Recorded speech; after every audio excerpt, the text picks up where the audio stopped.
Mas logo assim que eu mandei a mensagem, no dia seguinte ele respondeu dizendo que seria um prazer vir aqui. Aí eu avisei: Zé, ele vem, vamos organizar isso. E a gente começou a organizar para que ele estivesse aqui conosco. Natan, como é que estamos aí? Tá gravando? Já está gravando? Muito bom. Então a gente vai transmitir, como eu falei, no canal ao vivo pelo Instagram da SBN Rio. Então os colegas que não puderem estar aqui hoje, ou que quiserem rever depois do vídeo, vai ficar disponível. A galera consegue me escutar sem que eu use o microfone? Porque normalmente quando eu uso o microfone, eu atrapalho todo o trabalho do andar. Segundo o Paulo, eu não tenho... preferi fazer isso para poder gravar? Vamos lá. Pede para suspender as aulas, né?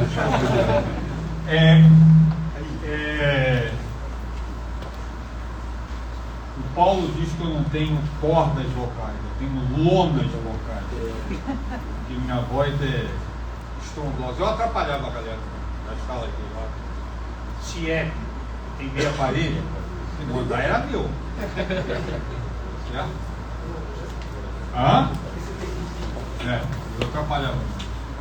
Mas o problema é o seguinte, pode parecer hoje não. Outro dia eu fui dar uma palestra e senti a garganta. Mas eu estou sem dar aula, tá? O que é suficiente, sabe disso, quando inicia o ano, a garganta machuca, até você. Som italiano falar alto pra caramba. Bom, eu vou tentar não atrapalhar aqui com o microfone, porque realmente eu falo muito alto. Vamos ver o que eu pretendo que a gente faça hoje. Tá? Quem já assistiu alguns vídeos meus deve ter esbarrado com um vídeo em que eu falo que eu defendo que a matemática não é fácil. A matemática, eu não acho a matemática fácil. E me coloco contrário às pessoas que dizem que matemática é fácil por um motivo simples. A maior parte das pessoas que eu conheço tem dificuldade com matemática. Se a matemática é fácil, então a maior parte das pessoas que eu conheço são imbecis, porque tem dificuldade com uma coisa fácil. Certo? Eu não acho fácil. Agora, ela é tremendamente simples. Por que simples? Porque ela se baseia não significa que seja isso, o que ela faça o tempo inteiro, mas faz a maior parte do tempo. Ele se baseia numa lógica binária. Ou é ou não é. E não existe um terceiro caso. Eu não consigo imaginar nada que seja mais simples do que isso. Sim ou não é o mais simples possível em termos de tomada de decisões. Se você tiver uma possibilidade só, sim, não existe decisão a ser tomada. Certo? Para pensar, você tem que ter pelo menos duas possibilidades. Uma possibilidade só, você não pensa, porque a coisa já está feita. Tá certo? Então a matemática é a coisa mais simples que existe, na minha opinião.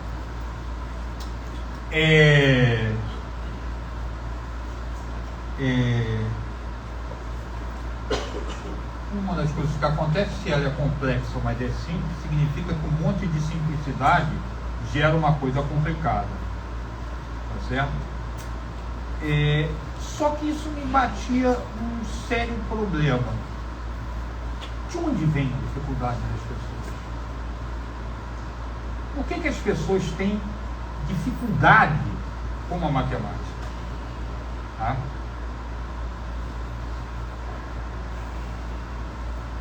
Eu passei para vocês, não sei se... Tem dois textos que eu cheguei a enviar, vocês chegaram a dar uma olhada. Um dos textos que era aquém da guisa de conclusão foi um curso que eu fiz com uma professora da Universidade Federal do Rio de Janeiro.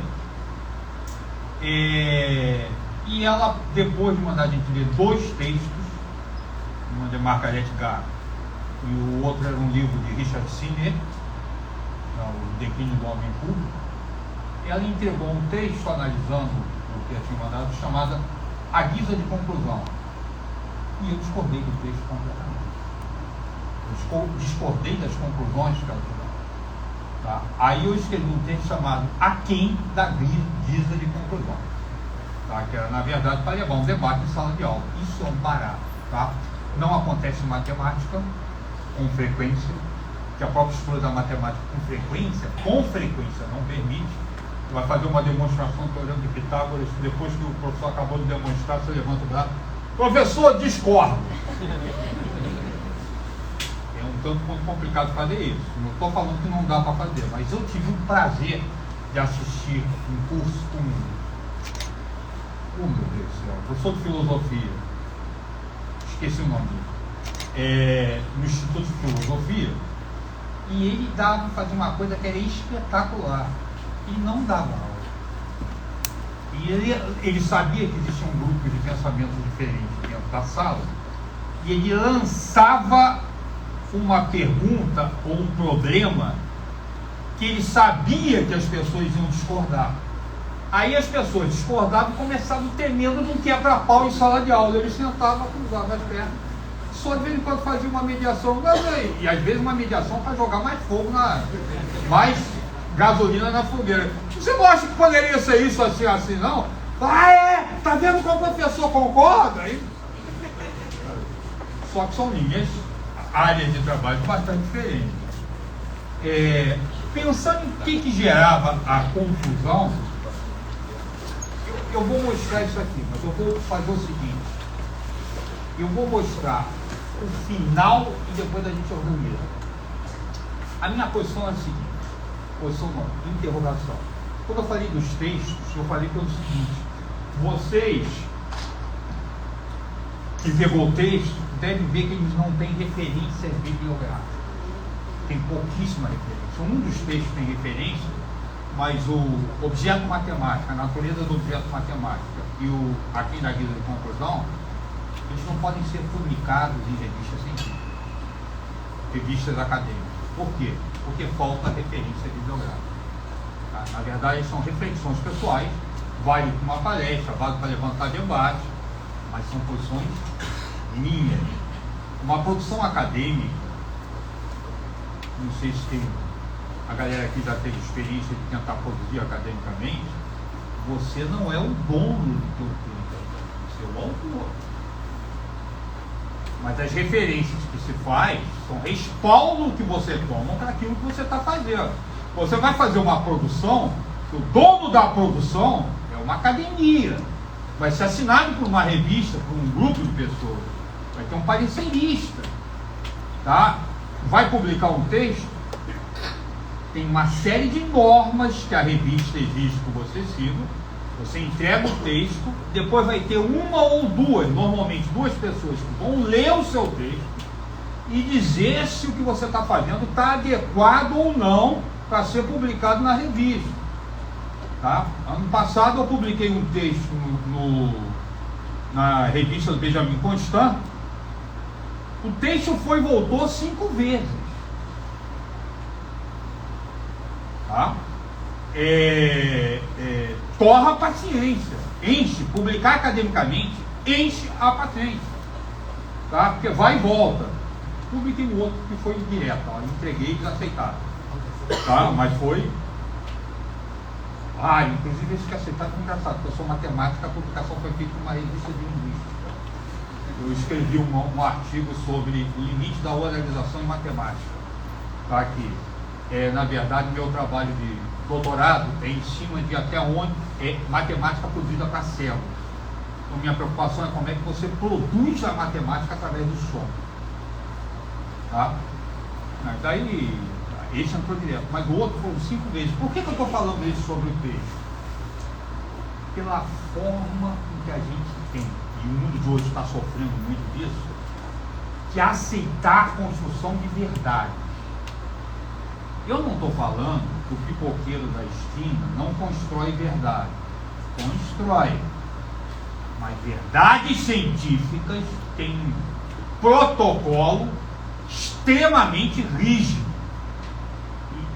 Fazer um embate entre uma produção científica e a produção da tia Loló ou do pipoqueiro da esquina que colocou na internet, por isso é verdade, isso é um problema sério que a gente está passando. Vocês estão numa estrutura de academia. O conhecimento científico ele é aceito com muita firmeza, porque ele não é construído por uma pessoa ou por meia dúzia de pessoas num grupo de site de relacionamento. Você pode pensar o que quiser. Você pode, por exemplo, fazer o que eu fiz. Eu trago um texto e reconheço que ele não pode ser publicado em uma revista acadêmica. Por quê? Ele não satisfaz os critérios de uma academia. Tá? Se eu quiser publicar em revista acadêmica, eu vou ter que estudar muito mais. Tem um que eu quero publicar sobre... Tem na minha cabeça a coisa, mas é... O que significa inclusão? Todo mundo fala de sociedade inclusiva, a escola tem que ser inclusiva, legal. O que é inclusão? Eu quero me atrever a definir inclusão. Aí o que eu faço? Eu sento aqui e escrevo. Eu estou separando uma série de livros para respaldar a definição que eu vou dar. Aí depois eu escrevo o texto e submeto a uma revista. Está aqui, ela vai ser uma tese, nós vamos levantar. Ela tem a ideia de reflexões. Não sabe. De onde vem a dificuldade? A forma com que o objeto matemático é construído retira do objeto uma série de significações que são as coisas que a gente mais faz durante o dia, durante a vida inteira. Ou seja, a construção do objeto matemático é antinatural ou anti-humana. Ele caminha no sentido contrário à ação humana. Tá? Exatamente essa retirada de significado é que vai gerar a principal dificuldade no entendimento da matemática. Só que vamos voltar para cá agora, passo a passo. Essa frase que está aí, eu adoro, tá? E ela tem a ver com esse início dessa conversa nossa. Eu quase que nada não sei, mas desconfio de muita coisa. Tá? Isso é João Guimarães Rosa. Tá certo? Nós vamos discutir aqui um bocado de coisas das quais eu desconfio. E quem quiser caminhar e desdobrar isso, que outra coisa que o texto científico tem interessante acadêmico, publicou ou apresentou, meu irmão, agora você pode usar. Não é mais meu. Tá certo? Você só tem a honestidade intelectual de ter que fazer a referência de onde, e vai precisar fazer essa referência de onde você está tirando. Mas quem quiser desdobrar, ótimo. Olha só. Primeira coisa. Houve uma carta, quem souber pronunciar, por favor me ajude, porque eu não sei. A carta de William a John Locke, tá? Eu não sei como está aqui. Molyneux, o Molyneux mandou para John Locke. Não sei se é assim que pronuncia, mas não interessa. Ele mandou a carta. Isso foi no século XVIII, mas isso se estende durante o século XIX inteiro e pega um pedaço do século XX. Imagine um cego. Nasceu cego. Ele não tem lembrança, não tem memória visual nenhuma, mas identifica uma esfera e um cubo pelo tato. De repente inventam uma cirurgia que ele passa a ver. Tá? Ele passa a ver. Aí quando ele abre o olho, colocam na frente dele, sem que ele toque as mãos, uma esfera e um cubo. Me conta aí. Opinião sua. Sem tocar a mão na esfera e no cubo, ele identifica que é uma esfera e um cubo? Ele conhece a esfera e o cubo pelo tato. Ele sabe qual a forma, característica. Ele olha pela primeira vez na vida um esfera e um cubo. Ele vai identificar que aqueles objetos são a esfera e o cubo. Olha, se você achar que vai, estará muito bem acompanhado. Tá? Se não me engano, inclusive o Euler achava que isso. Tá? Porque passou na mão de grandes matemáticos essa discussão. Mas se passar a achar que não, também estará muito bem acompanhado. Se outros grandes matemáticos achavam que não. Eu faço parte do grupo. Eu acho que ele não. Ele não vai entender. Por quê? Porque você não nasce sabendo ver, ninguém nasce. Na verdade, você, e aí quando eu faço você todo mundo, tá? Não é você não vai procurar na lista com o que eu vou falar não. Você nasce uma besta quadrada. Você não sabe nada. O que se sabe que uma criança sabe? E quando eu falo sabe, é ações que sejam voluntárias. Ele desejou fazer isso, fez. Ela sabe sugar e cuidado, tá? Quem já viu a primeira mamada de uma criança?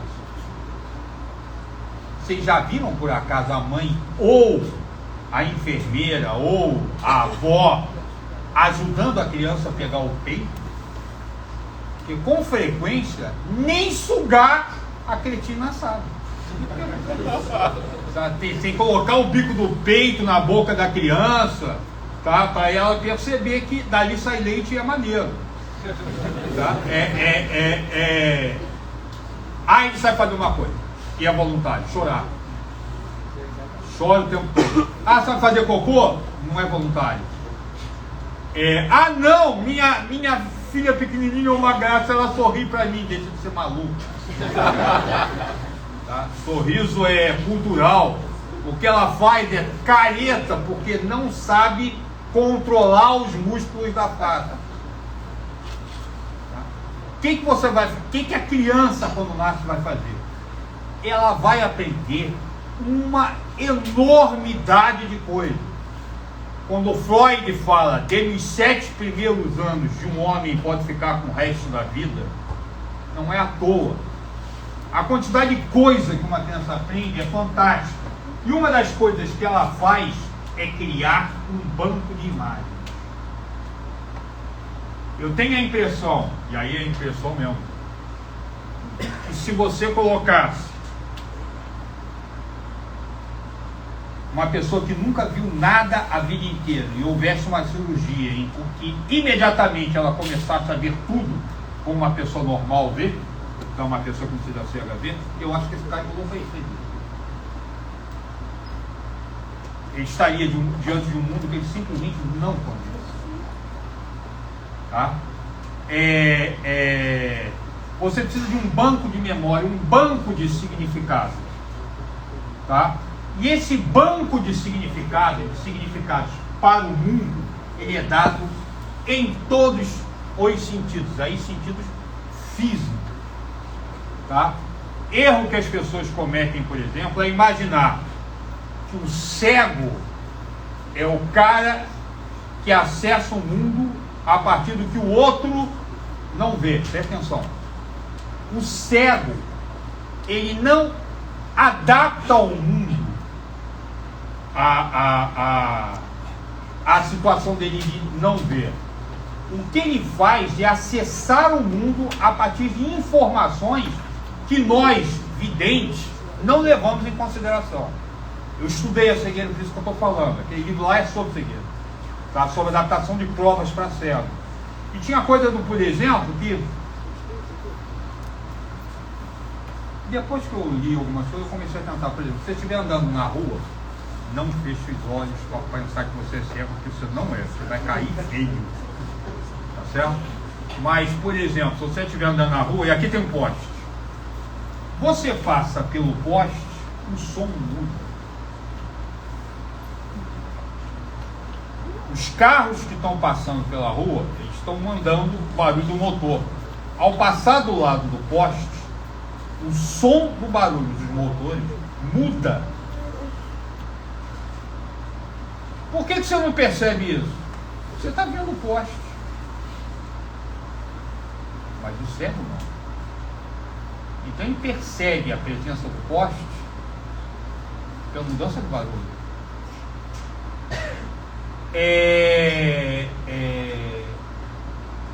O grande barato para mim é que não é possível, quando você vê esse troço da esfera do cubo, não é possível separar a forma do conteúdo. Conteúdo e forma são extremamente ligadas. Olha só, eu sou diabético.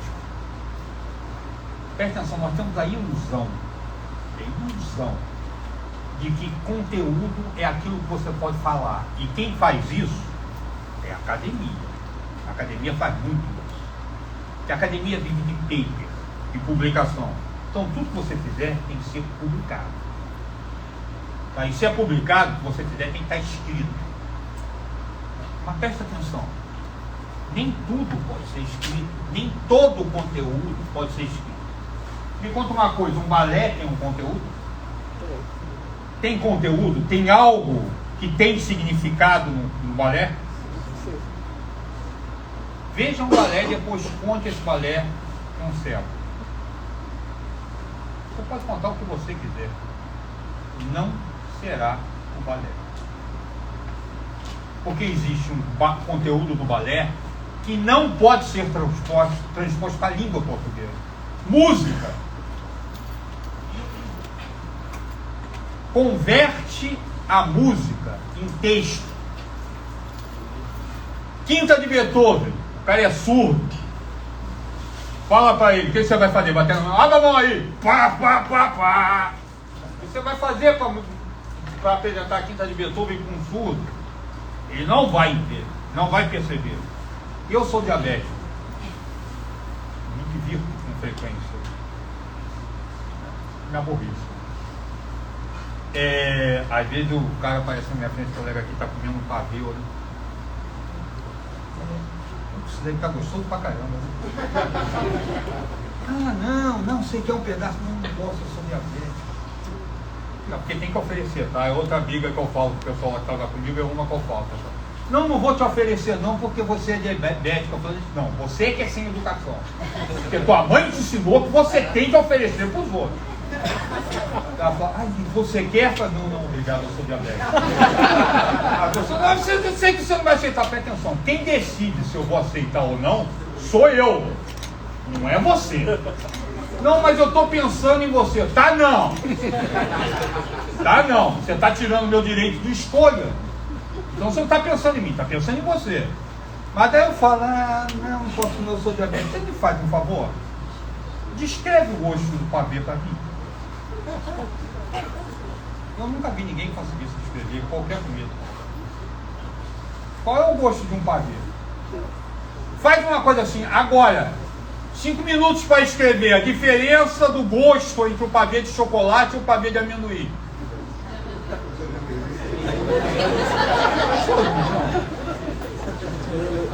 Não tem como fazer. Porque, mas espera um pouco. Gosto não é conteúdo? O que é conteúdo? Não é informação? O gosto de uma comida não é informação? Por acaso você não experimenta para ver se está com muito sal ou pouco sal? O gosto da comida é informação. Se ele é informação, ele é conteúdo. Se ele é conteúdo, então ela pode ser passado para a língua portuguesa. Não pode. O conteúdo não se descola da forma, tá? Ó, olha isso aqui. Quando eu fiz um curso de ledor, o que é ledor, tá? Ledor é um maluco que lê por cego, em prova. É um profissional que existe no Brasil, e a impressão que eu tenho só existe no Brasil, tá? É uma pessoa que lê por cego em concurso, tá? E eu fiz um curso, fiz 3 cursos de ledores para montar o meu trabalho, tá? E aí, num dos cursos que eu fiz, o orientador do curso, tá dando o curso, falou assim, agora você tem que descrever isso aí. Ele me mandou Guernica de Picasso. Eu falei, você está de sacanagem, né, cara? Você não vai querer que eu descreva Guernica. Não, isso caiu numa prova e o ledor tinha que descrever. Não, eu não vou descrever. Acontece que eu tenho uma reprodução de Guernica na sala da minha casa. Tá? E eu já li livros sobre Guernica. Na minha opinião, Guernica é o maior quadro do século XX. Tá? É uma obra que eu já estudei diversas vezes e olhava para ela inteira. Aí, meu irmão, peguei e mandei ver, né? Blá, blá, blá, blá, blá. Quando eu mandei a descrição para ele, não, você não pode saber usar o que você sabe para fazer uma descrição. Eu falei, não, meu irmão, então vou ter que retirar o cérebro para fazer uma descrição. Tá? Não tem como não usar o que eu sei para descrever alguma coisa. Tá? A forma e o conteúdo não se descola. E outra, não, com certeza. Inclusive isso aqui era maluquice, porque a prova que caiu foi no Enem, que caiu com uma figura de Guernica, a resposta era uma descrição do quadro. Você tinha que conseguir descrever sem dar a resposta. Não se faz isso mais no Enem, tá? O Enem troca a questão. A forma, pintura, música, desenho, sabor, balé, futebol, tudo de apresentação, tá? Forma para mim é tudo aquilo que possa ganhar significado. É a definição que eu vou te falar. E o conteúdo e a forma não são dissociáveis. Um está ligado ao outro, tá? A prioridade nossa em termos de conteúdo, que é engraçado, quando você vira para alguém e pergunta assim, você tem um quadro, o que esse quadro significa? É quase como se você perguntasse assim, você consegue converter esse quadro em texto? Então que a gente está viciado em identificar o conteúdo como a explicação em língua portuguesa para o que está sendo visto. Quando não, você me pergunta, o que esse quadro está fazendo? Não, meu irmão, lamentavelmente você vai ter que sentar na frente dele mais umas 10 horas para conseguir imaginar o que isso aí está querendo dizer. Tá? E outra, qualquer coisa que eu fale sobre Guernica vai ser uma interpretação minha. Eu converter aquilo é pessoal. Tá certo?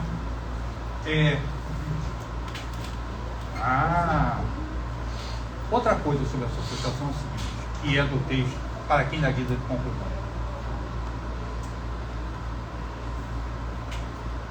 Nós passamos o dia inteiro, na verdade nós passamos nossa vida dando significado às coisas. Eu estou falando de gestos. A menina ali acaba de colocar o cabelo para trás da orelha. Aí isso foi um ato reflexo. Essas ações de colocar o cabelo para trás da orelha, essa ainda nem tanto, porque então possivelmente dela vai ser ritualística, tá? Eu defendo o seguinte, eu faço uma distinção entre rito e ritual. Essa distinção não existe no dicionário. Ritual é social, o casamento é um ritual. Rito é pessoal. Ritos são ações repetitivas que dão significado ao mundo. Como você bebe água? Você pega o copo de vidro ou você bebe em garrafa? Você tem uma garrafa dentro da tua casa, na geladeira, que é só você que usa? Ou tem uma garrafa que todo mundo bebe, mas todo mundo bebe no gargalo da garrafa? Vocês acham que isso é sem querer? Você acha que separar uma garrafa só para você na geladeira da tua casa é sem querer? Você acha que de manhã, antes de dormir, colocar 2 sapatos no pé da cama, para quando você acordar, os sapatos estarem ali organizados, é sem querer? Você acha que a mão que você usa para pegar a escova de dente é sem querer? Mas não. Todas essas ações repetitivas, elas dão significado ao mundo. E você repete essas ações laboriosamente, da hora que acorda, à hora de dormir, da hora que você aprende a puxar o peito da tua mãe, à hora que está com o caixão. E todas as coisas do mundo vão ganhando significado. Professor de português que eu já discuti, já bati de frente mais de uma vez. A principal função da língua portuguesa ou de qualquer idioma macro não é estabelecer comunicação. A principal função é significar o mundo.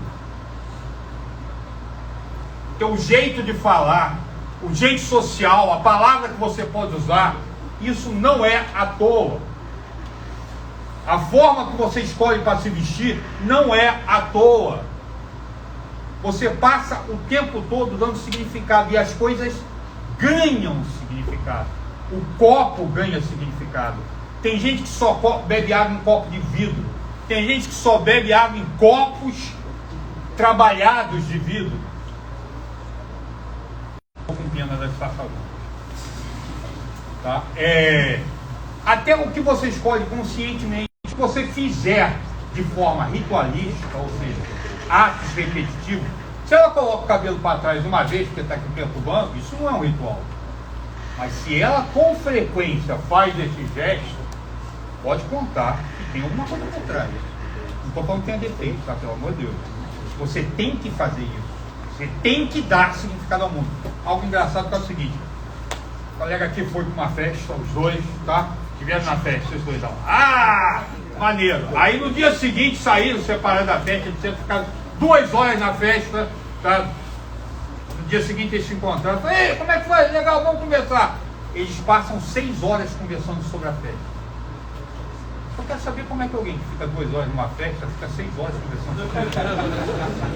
Eu já falei que a impressão que eu tenho é que fala assim: ó, eu vou te contar, depois que eu terminar você começa e repete o que eu falei. Tá? Que na verdade eles não conversaram sobre a festa. O que eles fizeram foi dar significado às coisas que cada um deles julgou relevantes na festa. E o que é pior, ele vai ter que conversar com outro colega, com outro, com outro. Porque a repetição, por isso a língua portuguesa dá significado ao mundo, a repetição é que vai dar significado ao mundo. Música. Já repararam que normalmente você só escuta a música que você conhece? Raramente, não, hoje eu vou procurar uma música que eu nunca vi na vida. E você vai na internet caçar uma música de um cantor que você nunca ouviu falar. Estou falando que se faça isso, mas isso é raro. Porque a principal função da arte é significar o mundo. Então ela tem que ser ritualística. Você escuta mais de uma vez a mesma música, porque ela dá significado ao teu mundo. A gente vê isso. Eu trouxe um pedaço de um filme. Chama-se Os Deuses Devem Estar Ficando Loucos. Nesse filme, um maluco passa de avião em cima de da África, do Kalahari, do deserto Kalahari, e joga do avião uma garrafa de Coca-Cola. Essa garrafa de Coca-Cola cai no meio de uma tribo que nunca tinha visto nada parecido com aquilo. Aí, o objeto que a gente conhece com o nome de garrafa de Coca-Cola, que eles conhecem com o nome de dádiva dos deuses, que são caídos do céu, tá certo? Começa a ganhar significado. Vamos ver. Nem 5 minutinhos de filme. Ok.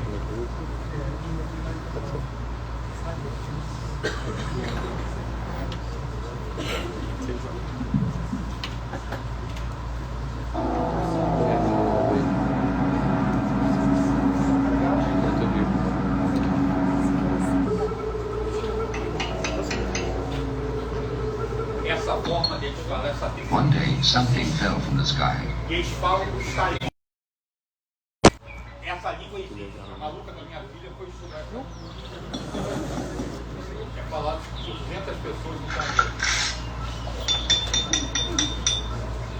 He had never seen anything like this in his life. It looked like water, but it was harder than anything else in the world. He wondered why the gods had sent this thing down to the earth.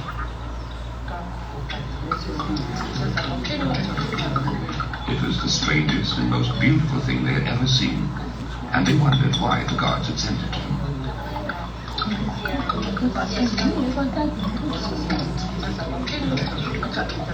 Albo got his finger stuck in the thing, and the children thought he was very funny.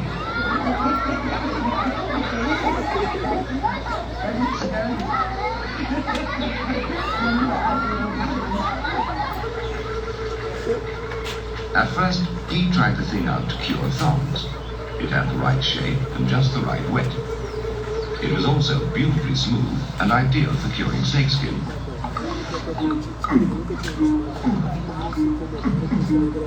And Carbo discovered he would make music on it. And every day they discovered a new use for the thing.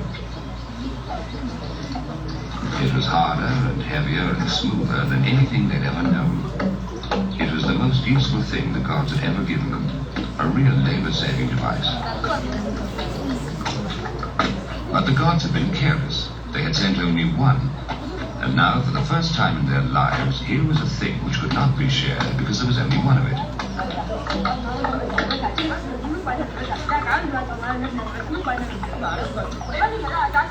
Suddenly, everybody needed it most of the time. A thing they had never needed before became a necessity. And unfamiliar emotions began to stir. A feeling of wanting to own, of not wanting to share.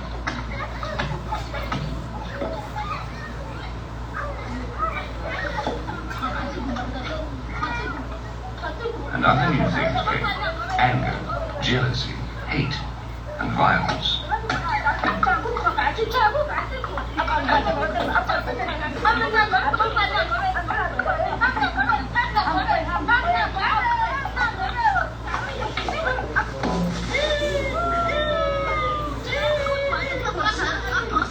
He was angry with the gods. He shouted, "Take back your thing, we don't want it. Look at the trouble it brought." But the gods did not take it back. He shouted, "You must be crazy to send us this thing, take it back." Then he shouted, "Look out, look out!" But he spoke too late, and the thing felled his daughter, Kani.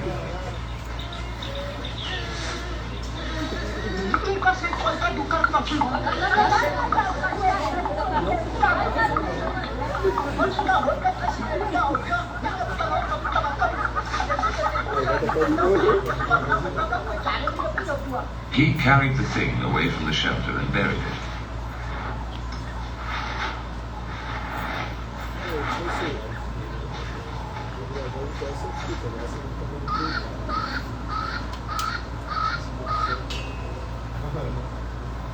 That evening, there was no laughter and no chatter around the family fire. A strange feeling of shame had come over the family, and they were very quiet.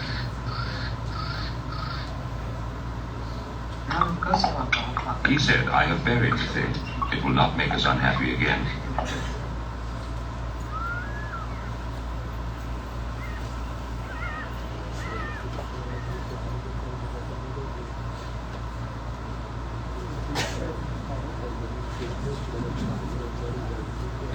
O próximo passo no filme, um javali desenterra a garrafa. E aí a garrafa volta e o Shi, que é resolve que vai devolver a garrafa ao Deus. Então ele vai ao fim do mundo jogar a garrafa no fim do mundo para poder se livrar do que ele passa a chamar de objeto mau. Se vocês quiserem assistir Os Deuses Devem Estar Ficando Loucos, primeiro assistam o número 1. O 2 não chega nem perto desse. E o 3 é um dos piores filmes que eu já assisti na minha vida. Tá? Porque é ruim mesmo. Chinês é um filme horroroso. Tá? Aí ele vai para a China, sai da África, vai para a China, participar de uma corrida em cima da muralha da China. É uma porcaria. Tá? E se for assistir, assista em inglês. Tá? Com legenda. Porque a versão portuguesa, pode perceber que eu vi esse filme umas 500 vezes, né? Eu levava para a sala de aula discutir. Tá? A versão em português é horrível. Eles estragam o filme. Primeiro que retiram essa estalido da voz, que é um barato, essa forma de eles falarem, tá? A versão portuguesa acaba. E em português, vocês conhecem, a gente normalmente fala colocando o ar para fora. conhece alguma expressão da língua portuguesa que se fala puxando ar? Conhece? Beijo. Ah, o beijo não tem significado? Deixa a tua mulher, o teu marido está necessitando mais que o beijo não tem significado. Claro que tem. Tá? E tem outra. Vocês conhecem? Um xoxo. Tá tudo errado. São os dois que eu conheço. Eles, quase tudo aqui. Eles falam para dentro. E é um barato.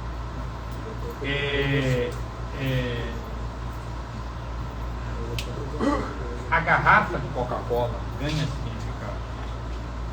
A garrafa de Coca-Cola tem significado pra gente? Claro. Repare que uma garrafa de Coca-Cola não é a mesma coisa que uma garrafa de Guaraná. Se você retroceder, por exemplo, eu tenho um pouquinho de idade, tá? Mas da época da ditadura militar, em que existia movimentos fortes, a garrafa de Coca-Cola era para muito um símbolo do imperialismo. Hoje, por exemplo, para mim, a garrafa de Coca-Cola, quando eu vejo uma garrafa, eu vejo o símbolo que, como nós, eu que eu gosto de Coca-Cola, podemos ser imbecil. Um líquido que não é gostoso, preto, que é tão ruim que você só consegue tomar gelado, porque diminui o gosto. Tá? Você toma essa porcaria. Eu consigo entender por quê? Claro, quem é o garoto propaganda da Coca-Cola? Papai Noel, meu. O produto que é vendido por Papai Noel, inclusive porque Papai Noel foi vestido de vermelho pela Coca-Cola. Tá? Então, a Coca-Cola, agora que eu contei essa história para vocês que eu discuti, possivelmente para muita gente a garrafa começou a mudar de significado. Na verdade, cada objeto que você vir, ele ganha significado. E meu filho chegou em casa com uma touca, dessas toucas que se veste, que fica só o olho do lado de fora. Quando ele veio, pode tirar essa touca aí. Pode tirar essa. Não, é só uma touca. Tire essa porcaria da cabeça. Nós vivemos numa sociedade altamente agressiva, altamente bélica, tá? E que essa touca não significa frio. Pode tirar da cabeça. Reclamando é pequeno. Reclamando é tirar a touca. Tirei a touca dele e levei. Foi na minha bolsa. Mas 2 semanas depois, eu cheguei em casa. O que eu fiz? Eu coloquei a touca e bati na porta. Quando ele abriu, ele... Para, cara! Que é isso, pai? Quando você faz do troço dentro? É só uma touca. Não é só uma. Os objetos ganham significado. Todos. Correntinha, brinco na orelha, anel, tipo de sapato que você... a cor do sapato que você escolheu. Se vocês olharem para o meu sapato está imundo. Tá certo? Isso tem significado. Estão relaxados. Tá certo? Para o humano, as coisas não são. As coisas significam. Isso para mim é uma das grandes características do mundo humano. Tá? As coisas ganham significado e nós passamos a vida inteira, o tempo todo, em ritos de significação do mundo. Tá? Reafirmando as coisas que acreditamos, tá? Ou criando novos significados. E um dos principais elementos para fazer essa construção de significado, não vou levantar essa bola que é uma palestra à parte, é a arte. Se alguém me perguntar, é possível viver sem arte? É tão possível viver sem arte como viver no mundo sem significação. Que a arte é o principal elemento de significado. Tá? Eu tenho um canal, tá? A galera sabe que eu tenho um canal no YouTube? No canal tem uma lista chamada O ET no Cinema, se alguém quiser ver. E eu faço uma defesa exatamente disso, a significação que a arte dá ao mundo.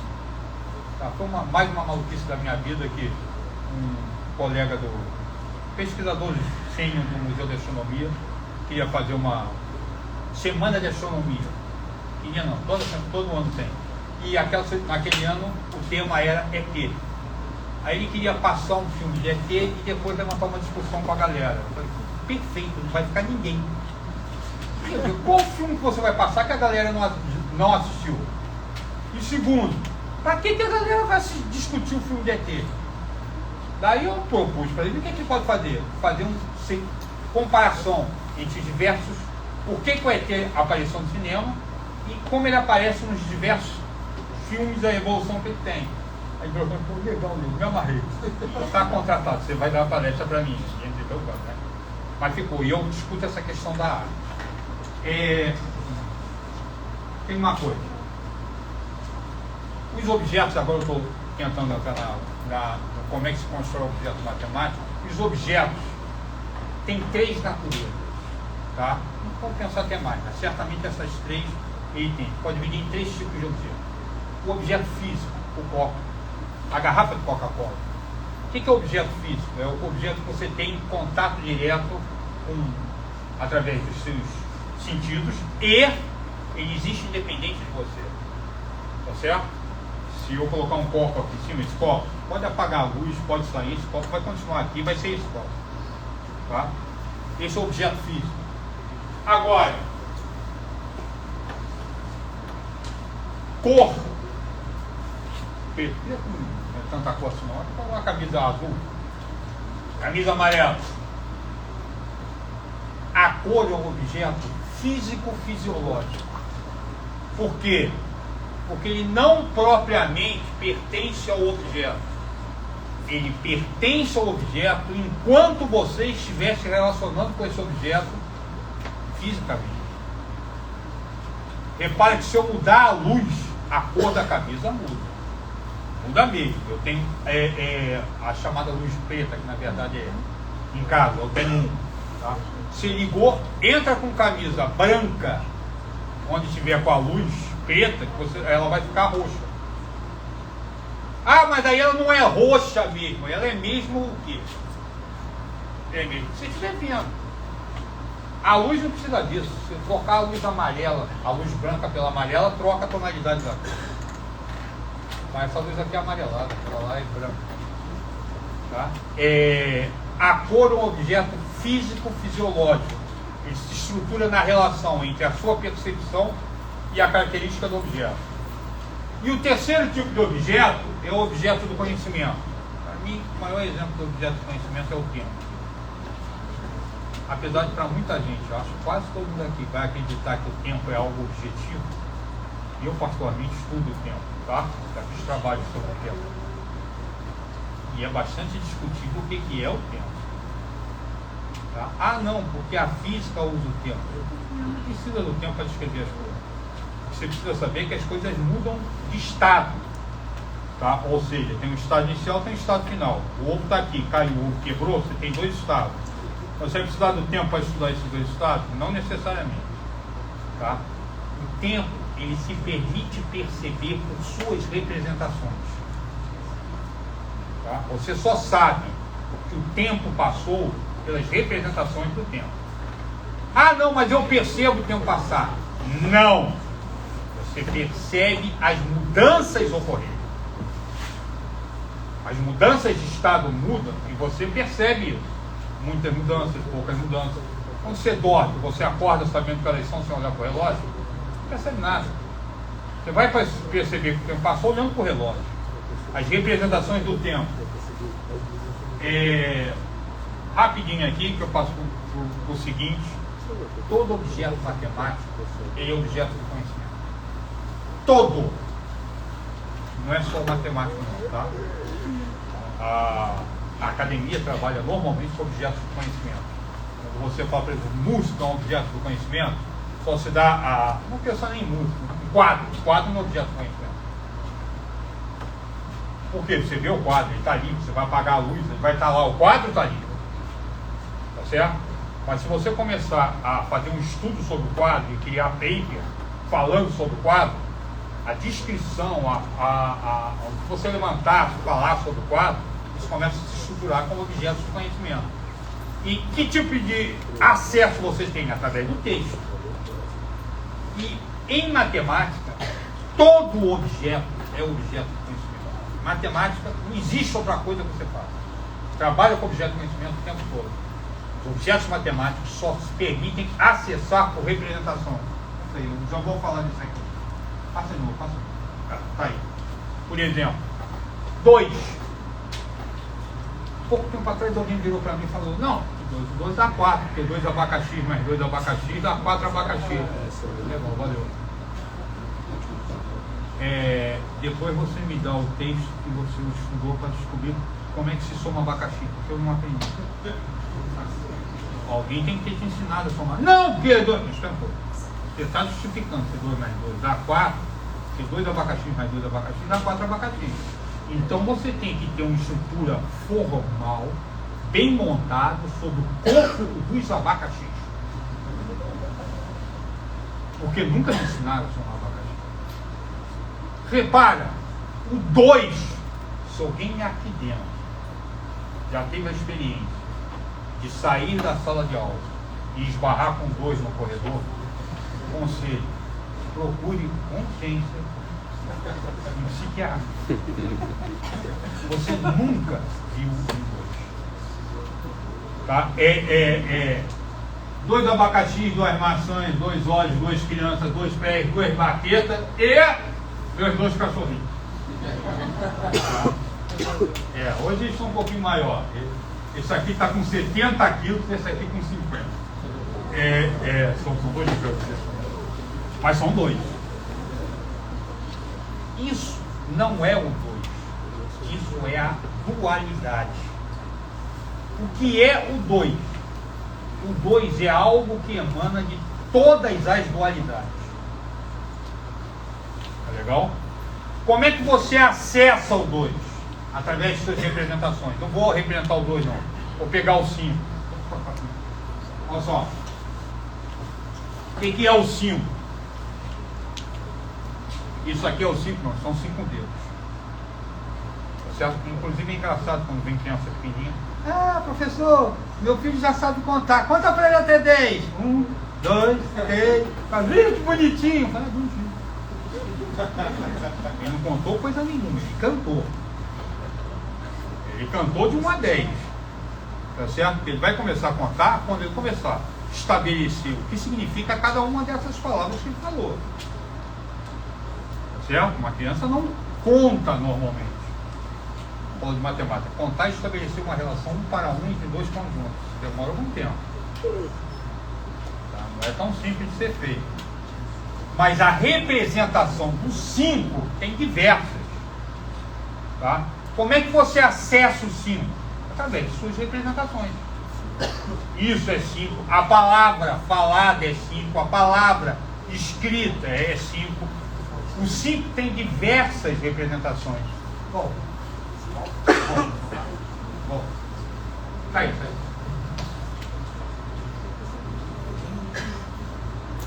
Só mais. Não, desce. Tá aí. Imanente transcendente. Eu vou falar o que é. Tá? Uma está num slide, outra está no outro.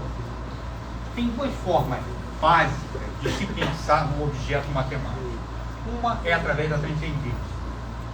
O que significa um objeto ser transcendente? Eu não estou defendendo nenhuma, nem a outra. Tá?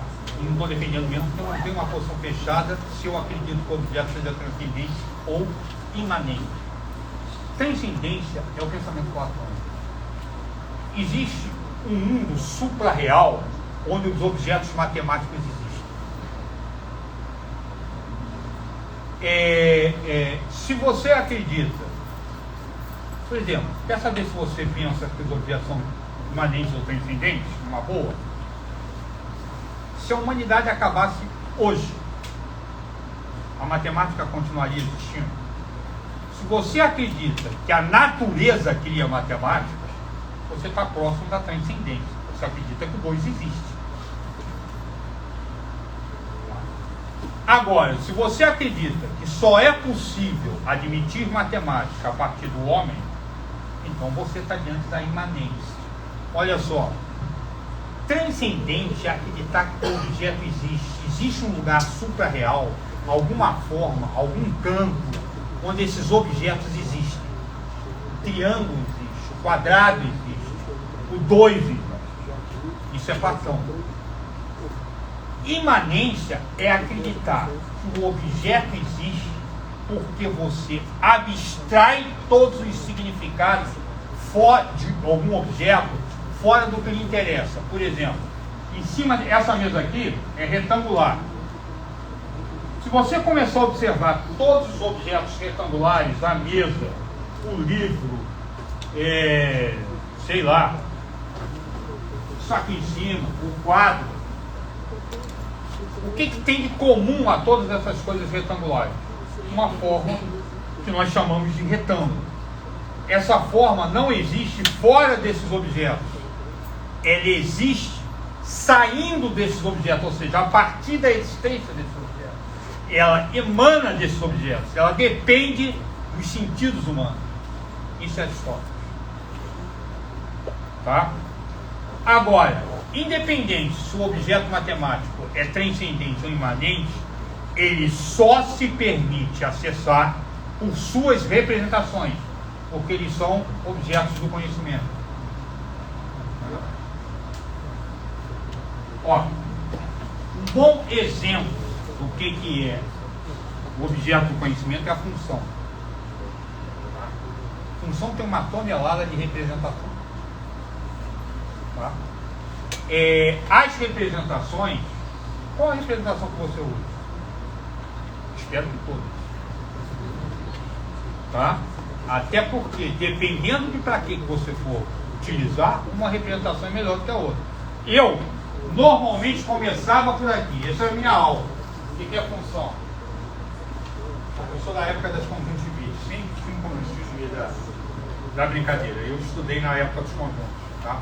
Então, o diagrama de seta, eu sempre achei uma forma bem simples de entender.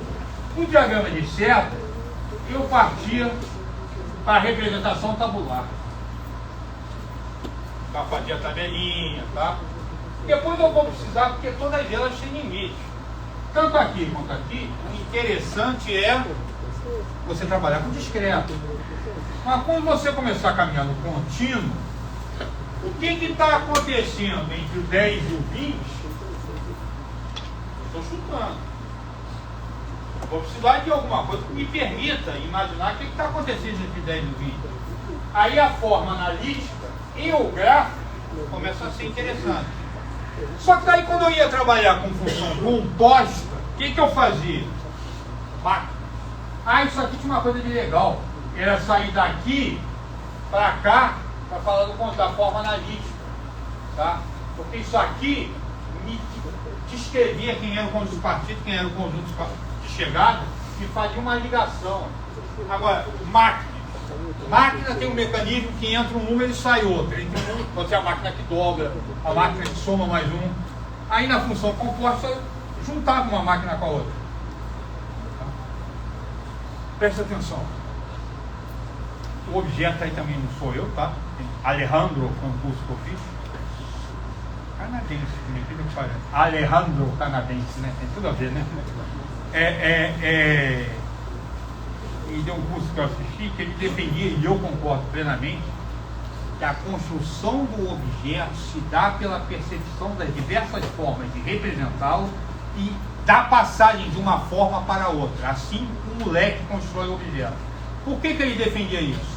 Porque cada representação lançava a luz em um aspecto do objeto que estava sendo tratado.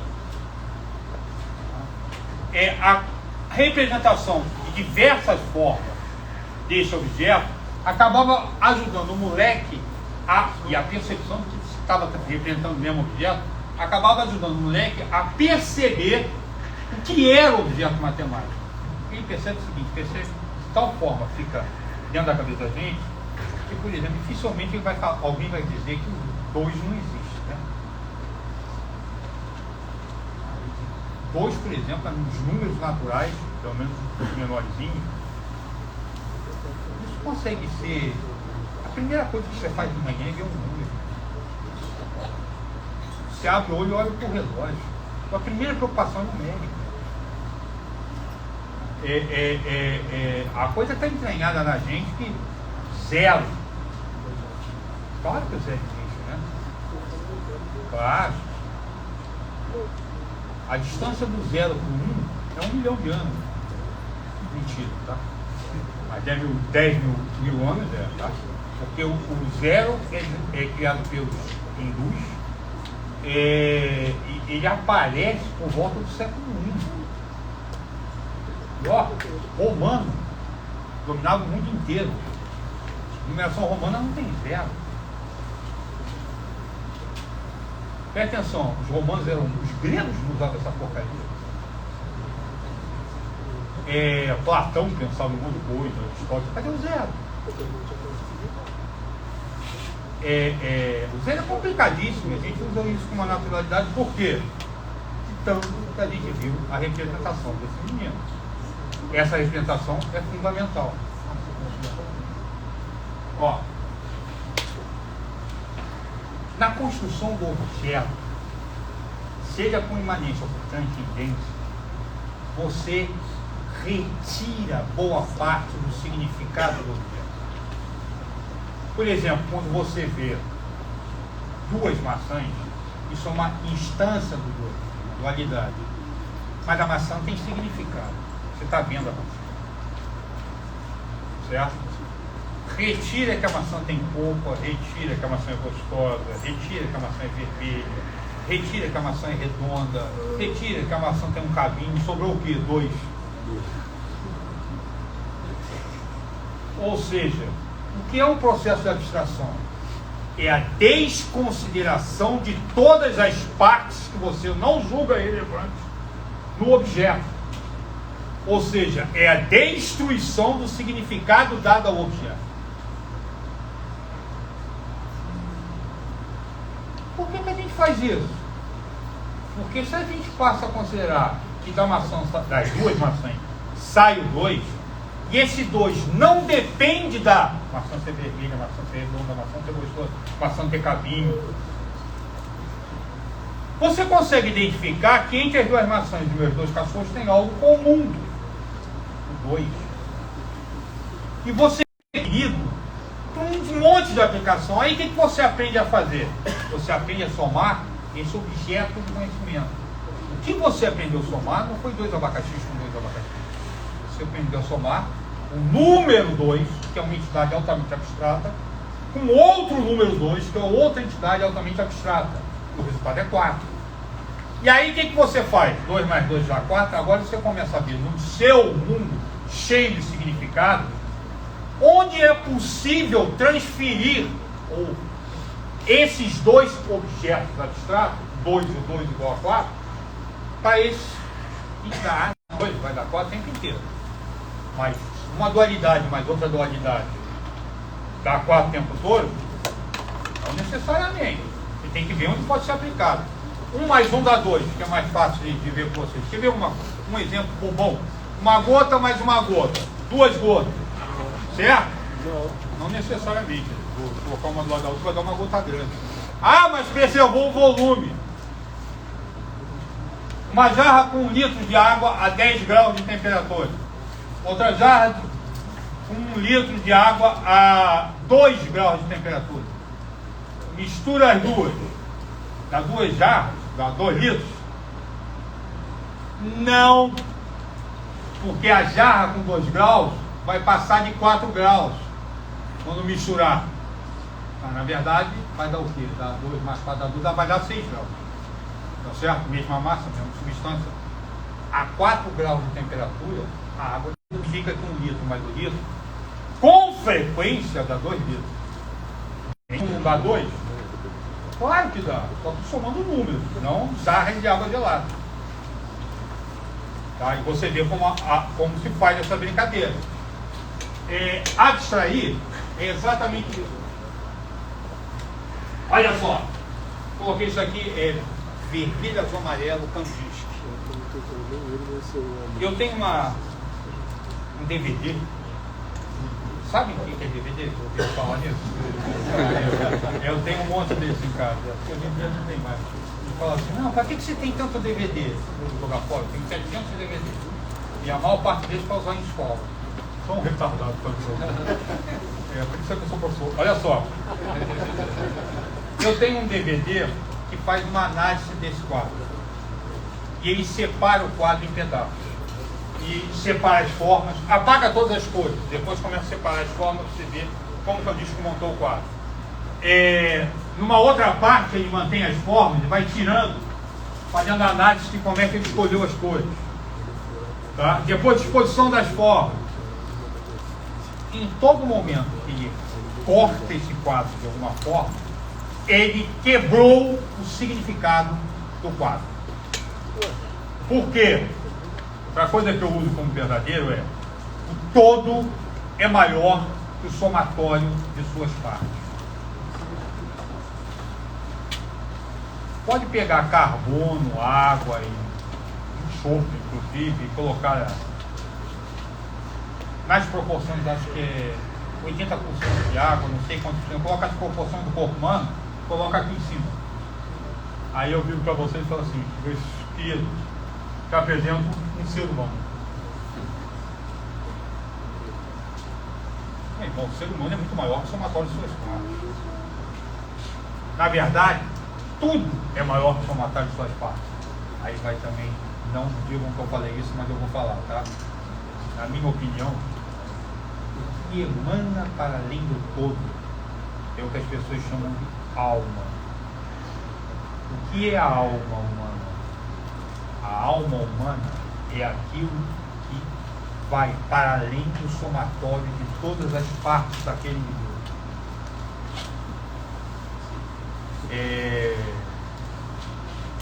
Isso significa que todas as coisas têm alma. Todas. Inclusive o universo. Qual é o nome da alma do universo? Deus. Não repitam isso. Eu falo assim, não sei ateu, eu falei, não sei, que meu Deus é materialista. Está gravado, está gravado. Deus, na minha opinião, seria aquilo que transcende todas as coisas juntas, que vai para além do universo, é a alma do universo. Essa alma não se dúvida. Pode daí, não tem vontade, não vou. Agora, o todo é maior que o somatório de suas partes. Aí é que vem a minha tese. Abstrair. Abstrair é observar um ou mais elementos de um todo, avaliando características e propriedades em separado.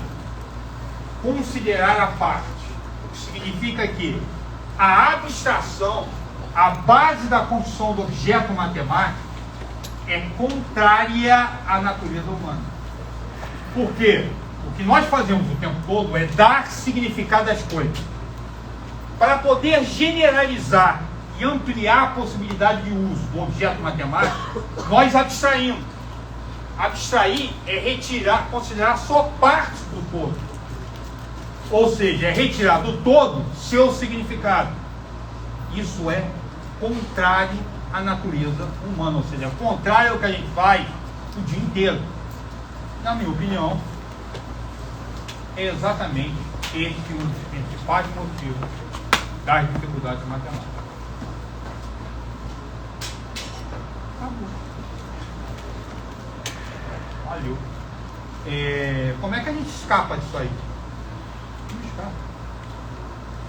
A gente vai ter que conviver com essa dificuldade.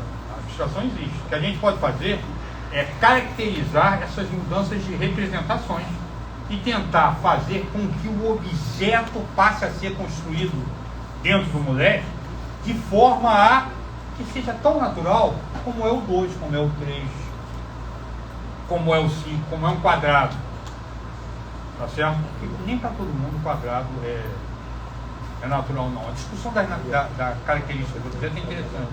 Por exemplo, você imaginar que uma reta vai em duas direções indefinidamente, isso não tem nada assim. Algo que é infinitamente fino, você não está enxergando. Tá? Mas o uso desses elementos pode fazer com que o I é um número complexo, a unidade imaginária é um número. O I tem tanto direito de existir quanto a unidade. Ponto 1, ponto 5, ponto 6. Coisa que eu pergunto às vezes, não estou falando, não precisa responder não, tá? Porque eu fico envergonhado de responder. Não, será que é isso que ele quer que eu responda? 0,99999 reticentes. É 1 ou é aproximadamente 1? É exatamente 1, porque é outra forma de representar o 1. Ah, mas tem que ir até o infinito. Por que eu coloquei reticente? Tá aí. Se você quiser, você pode ir até o infinito. Eu parei aqui. Continua sem parar o tempo todo. É outra representação. As mudanças de representação podem ajudar a pessoa a construir o objeto. O objeto construído, ele passa a perder, a ganhar um significado próprio. Diga-se passagem em matemática, muitos objetos que a gente estuda, derivada, são objetos criados a partir de outros objetos matemáticos que já deveriam estar estruturados em quem começou a estudar essa coisa. Valeu, gente. Obrigadão.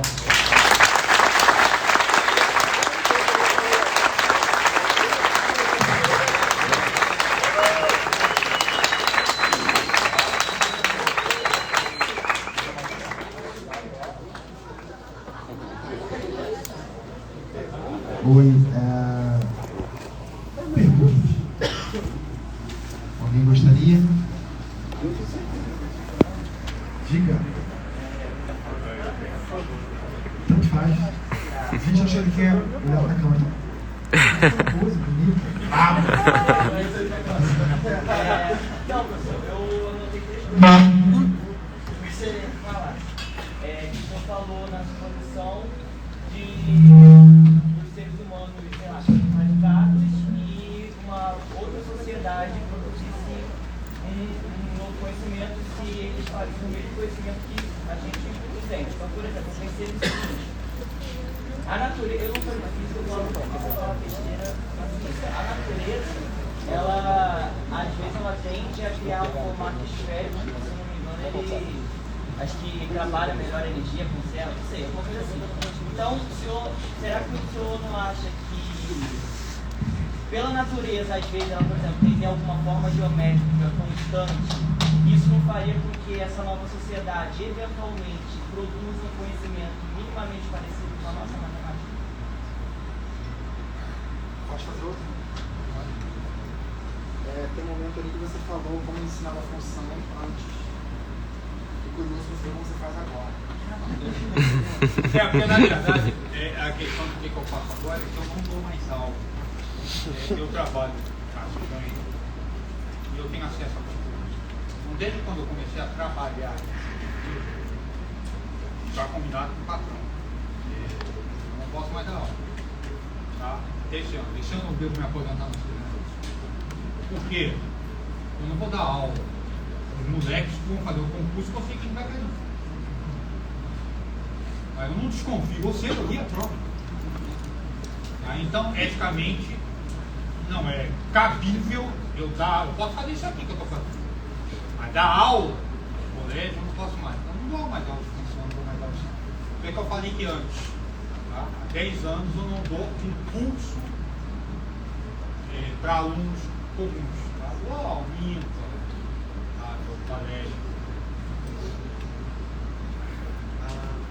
Agora vamos ver uma coisa. Eu acredito que uma outra civilização que fosse constituída de povos, pessoas com Cristo, as portas seriam redondas. Certo? Uma série de elementos iria mudar, inclusive no conhecimento. Mas há uma coisa, mas muita coisa ia ser parecida, realmente. Os planetas são redondos, por quê? Porque a matéria se compacta sob a força da gravidade, tá certo? E sob a força da gravidade, tá? Meteoritos não são redondos. não tem força gravitacional suficiente para compactar. Sob grande força, a matéria sólida deixa de ser sólida. Ela se comporta como se fosse algo líquido, tá? E se compacta. E não ia deixar de se compactar porque os cobreiros dominaram o mundo, tá certo? Ia continuar sendo redondo. Mas o cuidado que a gente tem as coisas são como são porque nós explicamos. E por que nós conseguimos explicar essas coisas? Nós pertencemos a nós.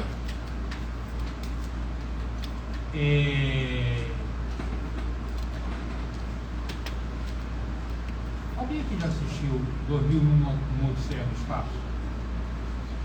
Eu já. Tem pouca gente que assistiu. O outro também. O Onix 2010, ano que faremos contato. Olha só, tem um momento no filme onde aparece um monte de imagens coloridas, tá? E já um monte de gente veio discutir comigo o que aquelas imagens significavam. O cara seria uma quarta dimensão, né? O cara passa a vê-lo quando criança, tá? O protagonista que está ali, e a sequência de imagem é incompreensível. As pessoas, mas o que aquilo significa? Que é incompreensível.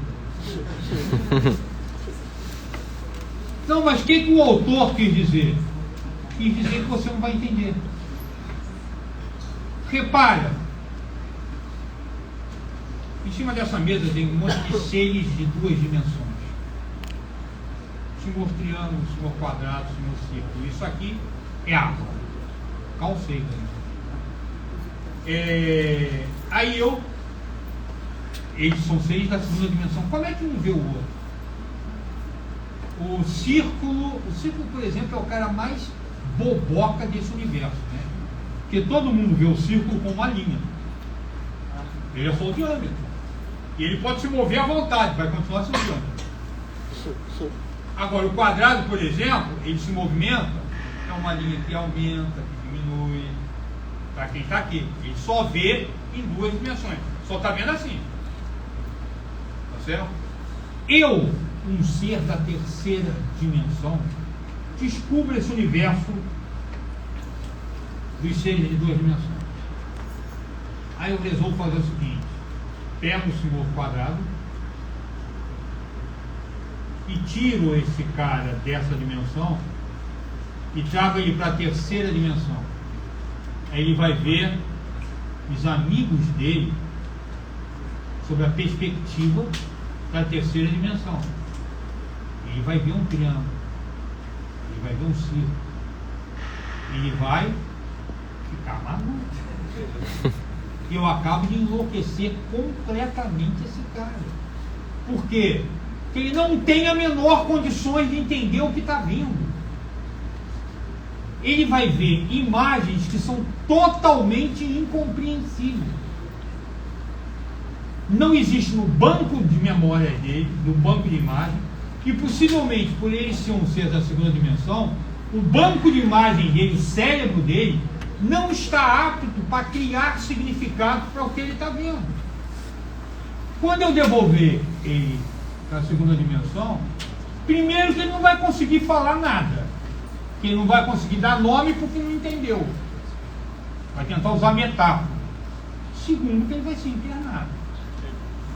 Tá certo? No filme, por exemplo, ele vê isso. Como é que seres de uma dimensão externa construiriam conhecimento? Diferente, né? Por quê? Porque não pertencem a essa natureza. Nós conseguimos entender a natureza, não é porque somos seres maravilhosos ou qualquer coisa parecida. Na minha opinião, nem verdades adivinham, tá? Como falei, vocês já acabaram de forma acreditada para praticamente ninguém, discutindo com vocês a minha concepção que eu tenho. Mas como nós nascemos nessa natureza, nós nos desenvolvemos nela, nós temos a lógica e a estrutura tela. Então reproduzimos esse material. Se um outro ser viesse, ele ia produzir muita coisa da própria natureza que ele fez. Certo? Existe um chamado princípio antrópico. Eu sou o contrário. Entendi. O princípio antrópico em ciência, eu acho totalmente absurdo que ele chama de ciência, é que o universo existe da forma que existe, porque nós existimos. E eu acho isso absurdo. Nós existimos da forma que existimos, porque o universo.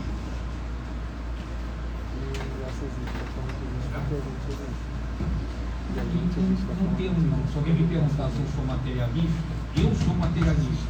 Então, se é ateu, não. Eu não tenho como afirmar isso. Por quê? Eu posso não acreditar no teu Deus. Eu tenho Deus. Marilena Chauí, nunca na história alguém foi condenado por ser ateu.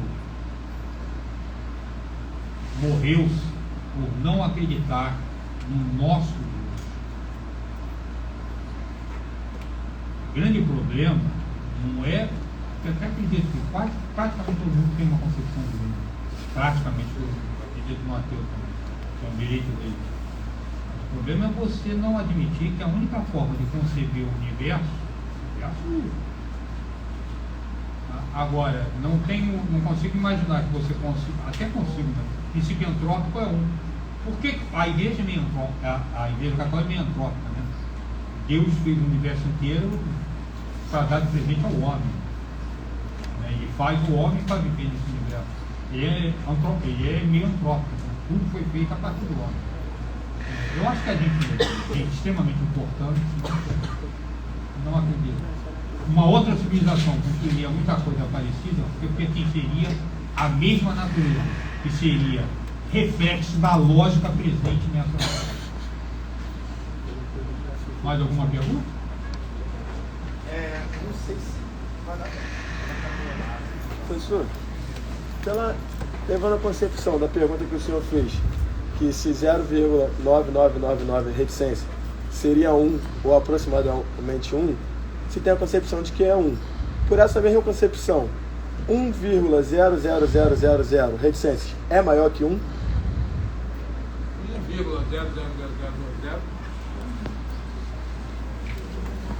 é 1. Olha só, parar e aí não é eu acho, isso é como. E outra coisa, em matemática você pode trabalhar com o que quiser. Eu sempre falo assim, você pode dar um monte. Isso eu falava com ela, e ele concordava comigo. De hoje em diante, a reta eu vou chamar de círculo. Tá? Por exemplo, um círculo se estende em duas direções o tempo todo sem parar. Tá? O 2 eu vou chamar de 5. Ó, eu tenho 5 cachorros. Eu posso fazer isso? Posso. E eu posso escrever um livro assim. Só que eu vou ter que manter a coerência da primeira à última página e dizendo o que eu estou fazendo. Sabe? Não vai servir para nada. E quem defende essa parcela como professores? Tá?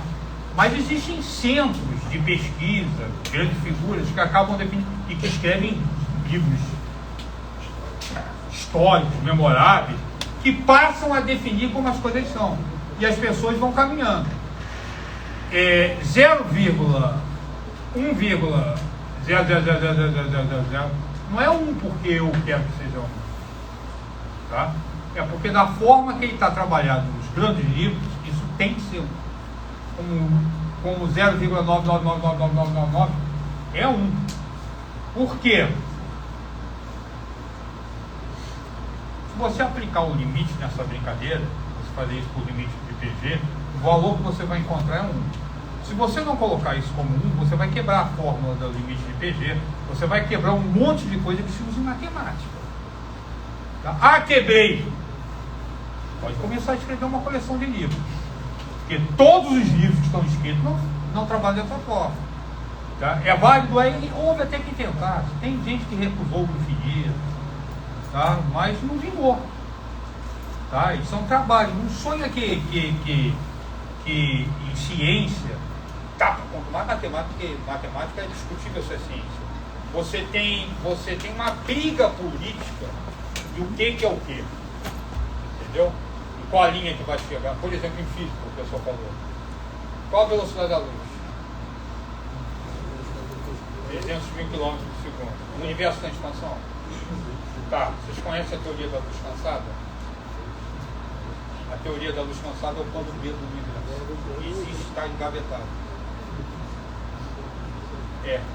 A teoria da luz cansada, eu não li, tá? Estou falando, estou discutindo com um cara, ele conversou comigo. Diria que a velocidade da luz está diminuindo. É a luz cansada. Isso justificaria a aparente expansão do universo. Se um dia encontrarem alguma coisa que não seja... Tem até o nome do cara. Se procurar na internet, teoria da luz cansada, você vai conseguir ler sobre isso, tá? Se um dia descobrir alguma evidência, algum problema com a ideia do universo em expansão, o plano B vem à tona. Esse cara que desenvolveu o plano B, inclusive o cara que conversou comigo, quem conversou comigo foi o cara que escreveu um livro sobre ombros de gigantes. Ele conta a história de Newton. Ele diz o seguinte: esse cara fez um trabalho magnífico, mas o trabalho dele está numa gaveta. Das duas, ou ele vai ser um ilustre desconhecido, esse livro nunca será retirado da gaveta, nunca será publicado, ou se um dia descobrirem uma falha na expansão, na teoria da expansão, esse cara vai entrar para a história como um dos maiores físicos que já existiu, tá? E a briga se dá por aí. Ele vai inventando muita coisa que pode agora. Você tem que ter uma estrutura para poder provar. Gente, valeu!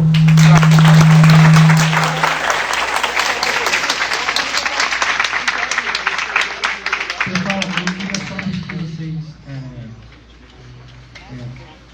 agradecessem também. Eu queria agradecer aqui, pedir uma salva de palmas para o professor Tiago, que ministrou a oficina, a professora Gisela, muito obrigado. Queria parabenizar os alunos do PIB do Residência que apresentaram o trabalho um pouco antes. Muito obrigado também.